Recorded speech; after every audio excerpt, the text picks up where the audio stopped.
Chaque jour, je me réveille tendu. Le monde autour de moi est instable. J'ai peur de Je l'avenir. m'inquiète pour mon travail. Comment me débarrasser de mon Les problème? problèmes ne se résoudront jamais. Je ne trouverai jamais une Ferai-je cette solution. relation? Ne passez pas votre temps rempli de peur et de terreur. Il est impératif toujours de lever vos yeux vers le haut quand tous regardent vers le bas.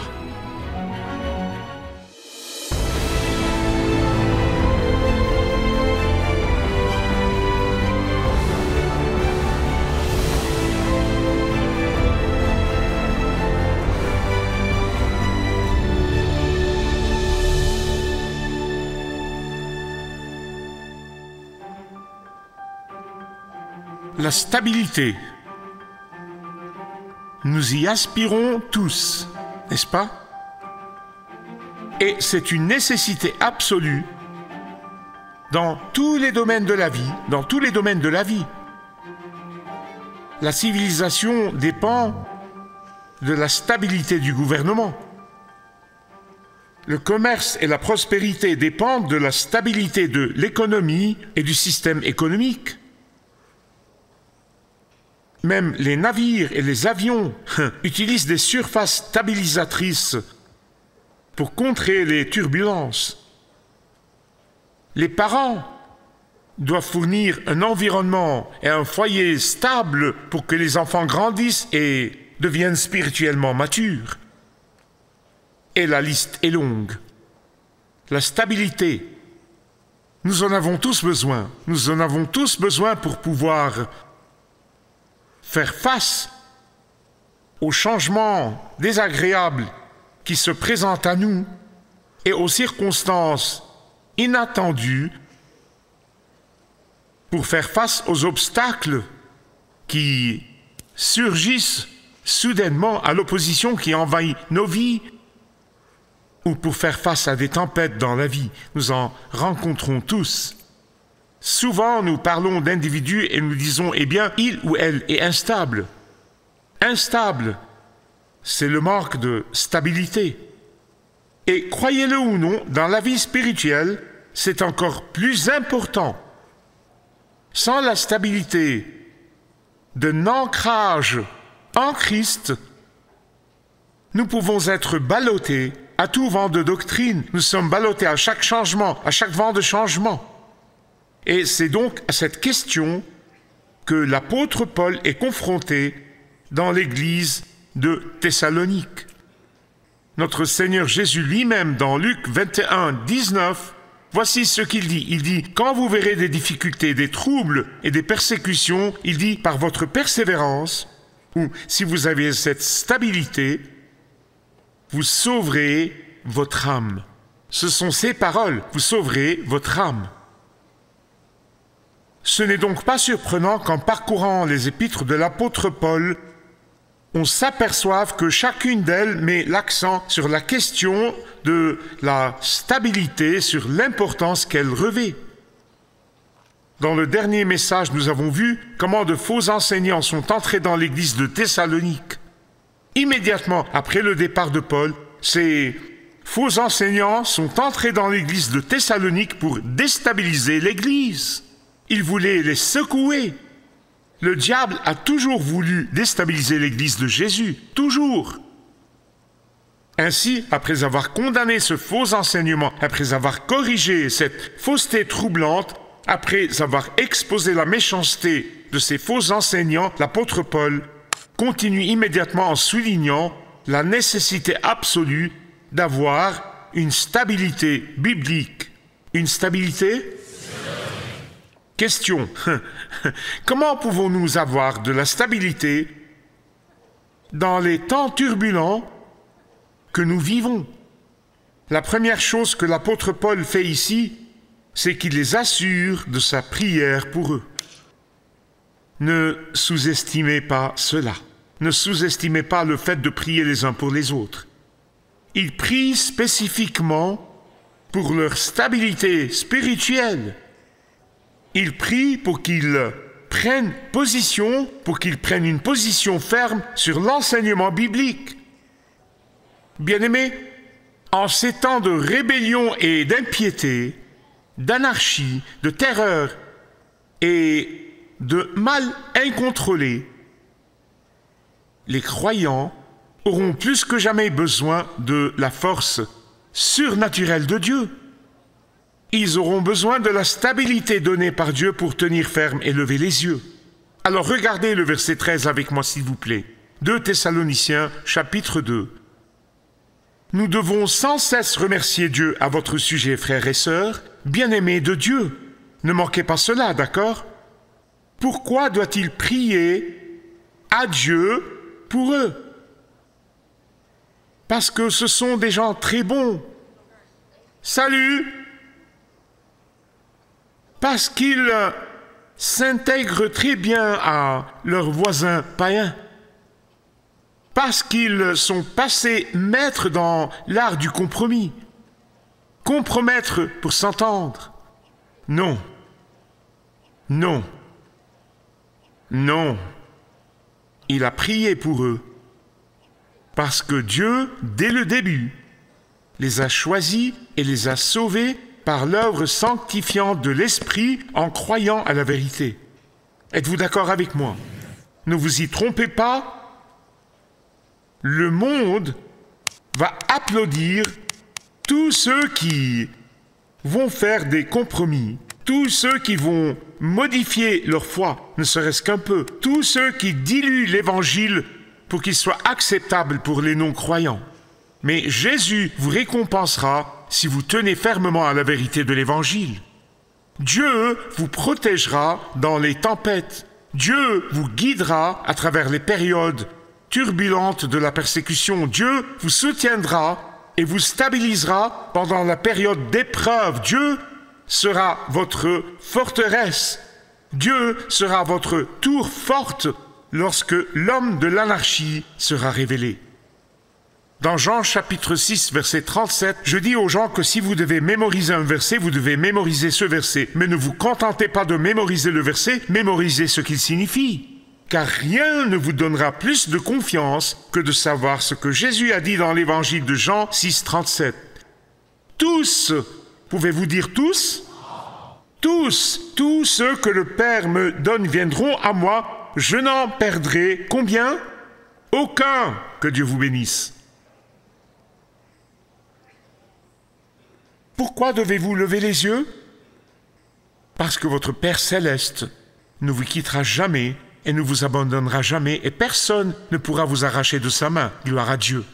Dans ce passage, vous voyez que Paul établit un contraste entre les rachetés et les non-rachetés. Les rachetés et les non-rachetés. Les non-rachetés sont ceux qui aiment le péché et détestent la vérité, et ils seront ceux qui suivront immédiatement l'Antéchrist quand il montrera sa vilaine tête. Nous l'avons vu dans le dernier message.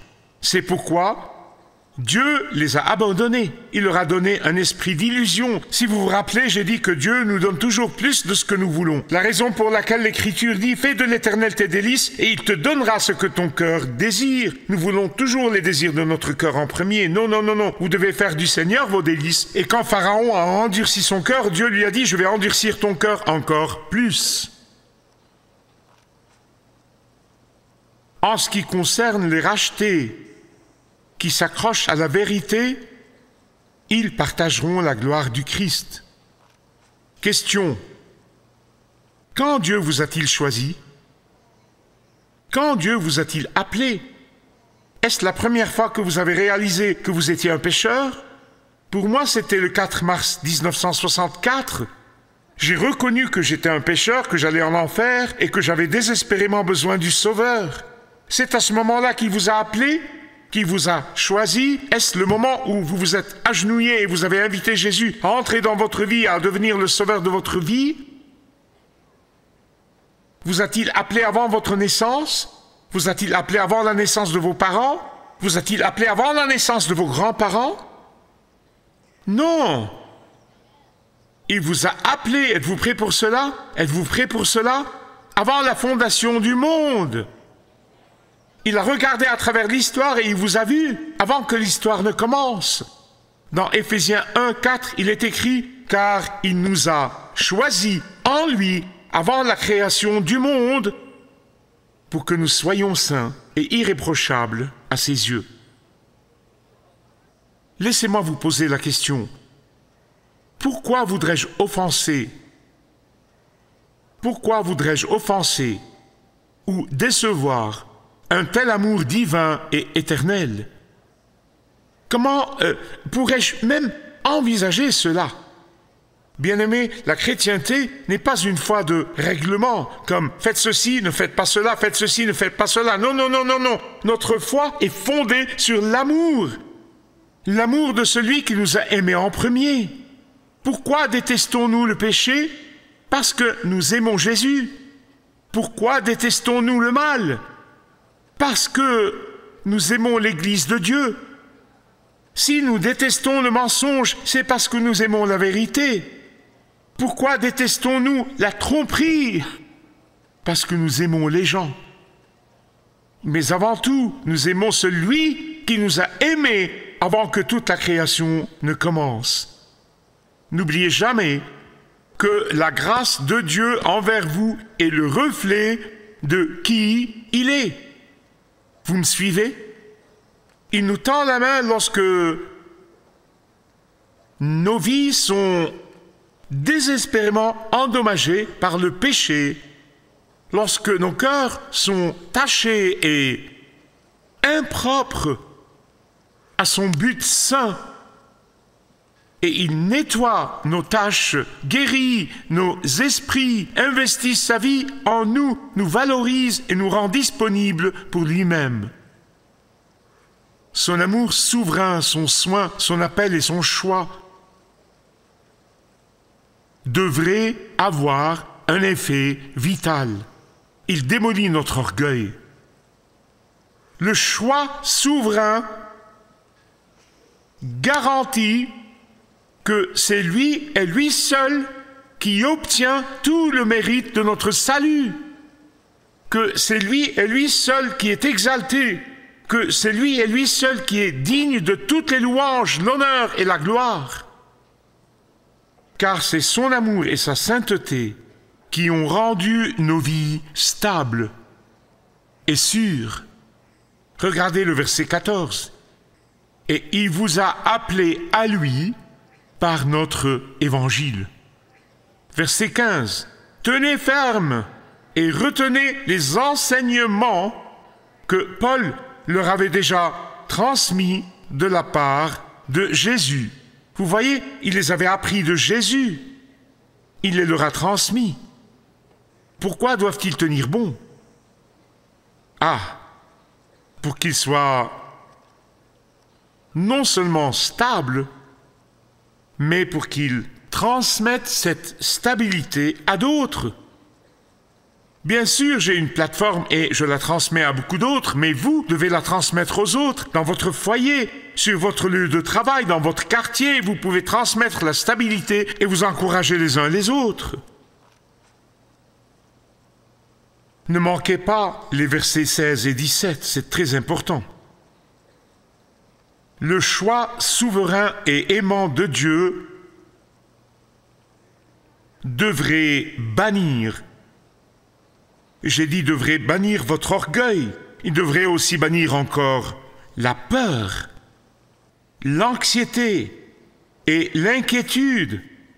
Écoutez-moi bien, que Satan fasse tout ce qu'il veut, que l'homme sans foi ni loi soit révélé, que l'enfer se déchaîne, nous ne serons pas ébranlés, nous ne serons pas ébranlés. Nous ne nous laisserons pas intimider, nous resterons fermes, confiants dans le fait que nous sommes tenus dans la paume de ses mains, que nous sommes bercés dans ses bras, que celui qui nous touche, touche la prunelle de ses yeux.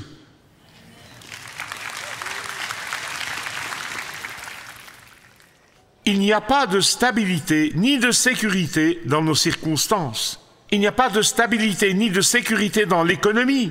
Il n'y a pas de stabilité ni de sécurité dans les gens. Ah, mais notre véritable sécurité et notre stabilité, nous ne les trouvons que dans le choix souverain de Dieu. Si le fondement de votre confiance repose sur vous, vous construisez sur des sables mouvants. Mais si votre confiance repose sur la puissance et le pouvoir de celui qui vous a aimé, racheté, choisi et connu avant la fondation de la terre, alors vous bâtissez sur un roc solide, le rocher des âges. De quelle autre preuve avons-nous besoin que la vie du Christ, son enseignement, ses promesses, ses miracles, son identité en tant que Fils unique de Dieu, sa grâce rédemptrice sur la croix, sa résurrection le 3e jour, son ascension au ciel et son retour prochain pour juger le monde. Bien-aimés, c'est toute la stabilité dont j'ai besoin. C'est toute la stabilité dont j'ai besoin dans la vie. En fait, si vous décomposez le mot, c'est la capacité de se tenir debout. La capacité de se tenir debout. Et qui vous donne cette capacité? Celui qui vous a choisi. Vous avez la capacité de rester debout quand tous les autres s'écroulent. Ils s'écroulent. Comment puis-je savoir cela? Comment puis-je faire cela? Chapitre 3, versets 1 à 5. En ayant, c'est un résumé, une conversation à double sens, constamment, une communication constante à double sens avec mon Rédempteur. Le résumé de ces 5 versets du chapitre 3 est « Priez pour moi comme je prie pour vous ». Paul, écoutez-moi, il était un missionnaire expérimenté. Il était un évangéliste expérimenté. Il était un prédicateur expérimenté. Il était un stratège expérimenté. Sa véritable efficacité pour le Christ n'était pas enracinée dans un trait de caractère, une capacité ou une intelligence humaine. Il voyait sa véritable efficacité pour Christ comme le résultat d'une confiance totale dans la puissance de Jésus qui vivait en lui et dans les prières des saints. Bien-aimés, il n'y a rien de mal à prier et à demander des choses à Dieu. Rien de mal, j'espère que vous ne me comprenez pas mal. Il n'y a rien de mal à dire « Seigneur, je suis confronté à une crise et j'ai besoin de toi ». Il n'y a rien de mal à dire « Seigneur, nos proches ont besoin de ton aide ». Il n'y a rien de mal à dire « Mon entreprise a besoin de ta direction ». Il n'y a rien de mal à cela, vous me suivez? Mais si c'est la totalité de votre prière, écoutez-moi, si c'est la totalité de votre prière et de votre vie de prière, vous freinez votre croissance spirituelle. Vous pouvez mesurer 2 mètres, mais vous freinez votre croissance spirituelle. Au chapitre 3, versets 2 et 3, Paul demande aux croyants de Thessalonique de prier pour lui. Pourquoi faire? Pour qu'il soit en bonne santé, riche et heureux? Non, pour que la parole de Dieu soit prêchée sans entrave. Bien-aimés, Paul ne demandait pas nécessairement sa propre sécurité, sa propre protection, car il savait qu'il était en sécurité tant que Dieu le voulait ici. Mais pour l'avancement de l'Évangile, pour l'avancement de l'Évangile, je voudrais conclure en vous racontant une histoire historique vraie, celle d'un grand homme de Dieu, qui a vécu à la fin des années 1700, au début des années 1800. Non, ce n'était pas un prédicateur, ce n'était pas un théologien, ce n'était pas un évangéliste, ce n'était pas un enseignant biblique, ce n'était pas un pasteur. Il n'était même pas à l'église, du tout. Êtes-vous prêts pour cela? C'était un politicien. Certains d'entre vous rient nerveusement, moi aussi. Il était un politicien, un membre du Parlement britannique. Il s'appelle William Wilberforce. Il a vécu entre 1759 et 1833. Gardez ces dates en tête. 1759-1833. Mais beaucoup de gens le connaissent comme l'homme qui, à lui seul, a mis fin à l'horreur de la vente d'esclaves dans l'Empire britannique. La plupart des gens ne savent pas combien d'années il a persévéré dans cette entreprise qui honorait Dieu. La plupart des gens ne savent pas combien de fois au cours de ces décennies, il a tenu bon, combien de fois il s'est découragé et était prêt à abandonner. Combien de fois? Un jour, il était si découragé, si vaincu, qu'il était prêt à abandonner. Ce matin-là, il a ouvert sa Bible, comme il le faisait tous les jours, il a ouvert et lu sa Bible, il a lu, mais cette fois-ci, alors qu'il était au plus bas, il l'a ouverte et un morceau de papier est tombé sur le sol. Il l'a ramassé et a commencé à le lire. Il s'agissait d'une lettre que l'évangéliste John Wesley avait écrite des décennies plus tôt à l'intention de William. Quand elle est arrivée, il l'avait lue, mais il l'avait oubliée, il l'avait rangée dans sa Bible. Jusqu'au jour où il était sur le point d'abandonner. Et ce sont les tout derniers mots que John Wesley a écrits à la main. Et la lettre est datée du 24 février 1791. Exactement 6 jours plus tard, John Wesley est mort. Je voudrais vous lire ce qui, dans cette lettre, a inspiré William Wilberforce à continuer. À moins que la puissance divine ne t'ait élevé, je ne vois pas comment tu pourrais poursuivre ta glorieuse entreprise de t'opposer à l'exécrable vilenie de l'esclavage, qui est un scandale pour la religion, pour l'Angleterre et pour la nature humaine. Si Dieu ne t'avait pas choisi pour ce but précis, tu aurais été épuisé par l'opposition des hommes et des démons. Mais si Dieu est pour toi, qui peut être contre toi? Sont-ils tous plus forts que Dieu? Oh, ne te lasse pas de faire le bien. Continue au nom de Dieu et dans la puissance de sa force, jusqu'à ce que même l'esclavage américain disparaisse devant lui. Que celui qui t'a guidé depuis ton plus jeune âge continue à te fortifier. En cela et en toute chose, c'est ma prière, cher monsieur, avec toute mon affection, John Wesley. Bien que ces mots aient été écrits en 1791, ce n'est qu'en 1833, j'espère que vous vous souvenez de ces dates, que le Parlement a finalement adopté la loi sur l'abolition de l'esclavage et mis fin à la vente des esclaves dans l'ensemble de l'Empire britannique. Il y a autre chose qui m'étonne vraiment.